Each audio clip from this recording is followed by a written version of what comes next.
how do you improve your sleep? Holy cow, especially as we age, as we get past 45, past 50, sleep can suffer tremendously. And I want to help you to fix that. You've got to look at your day-night rhythm. It's called a circadian rhythm.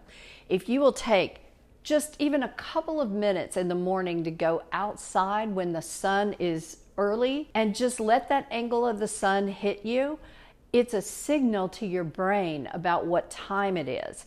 And it signals you that you need to be awake and you need to be active. And then conversely, in the evening, we should not be exposed to blue light. And we're talking about light from your television, your computer, your phone. These blue light devices stimulate our brain into thinking, oh, it's still not time to relax. I gotta go. So blue light blocking glasses, these are made just to fit over the top of my glasses, just like that. So once that 8:30-ish comes along, I just put these on, and if I'm watching a TV show or I have my light on to read my book or whatever, I'm letting my body know it's time to wind down. Now I want to talk about melatonin. There's nothing wrong with taking a little bit of melatonin to sleep. It actually has anti-aging properties. And it actually can help to boost testosterone production. The trick is you don't want to take massive amounts. So what I recommend that people do with melatonin is buy a 1 milligram melatonin. Start with just taking 1 each evening. That may do the trick for you and you may sleep like a baby. If that doesn't quite work, go to 2. If that doesn't quite work after a couple more nights, go to 3. If you're having to take more than 3 milligrams, then there's an additional problem going on. It's not only a problem of melatonin. So look to your sleeping environment. You want to be sure that the room is completely dark, because if there's any light, then your body will not produce its own melatonin. The other thing is you want to be sure that the electronics are out of your bedroom.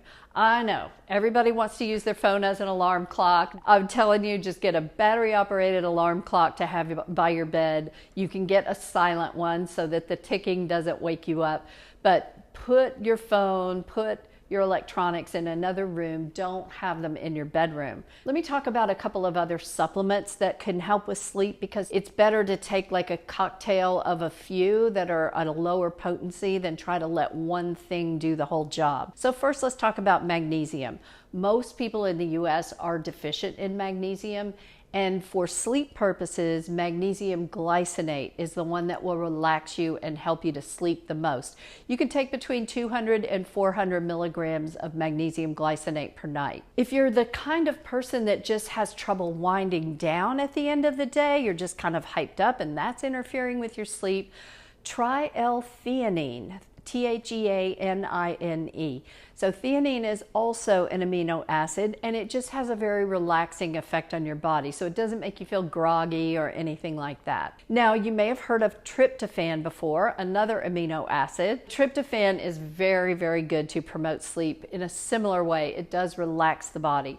So play around with some of these and see what works best for you. There are herbal nervines for when high stress is a more constant factor in your life. And nervines are herbs that heal the nerves over time. And sometimes those might help you sleep better. On our website, there's a link for Fullscript. There is a product called MyoCalm.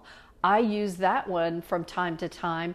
It's got a combination of magnesium, calcium, valerian, which is an herbal nervine, and passion flower, which is another herbal nervine. So y'all, we're in an environment where we're getting bombarded with so many things that are irritating to the nerves.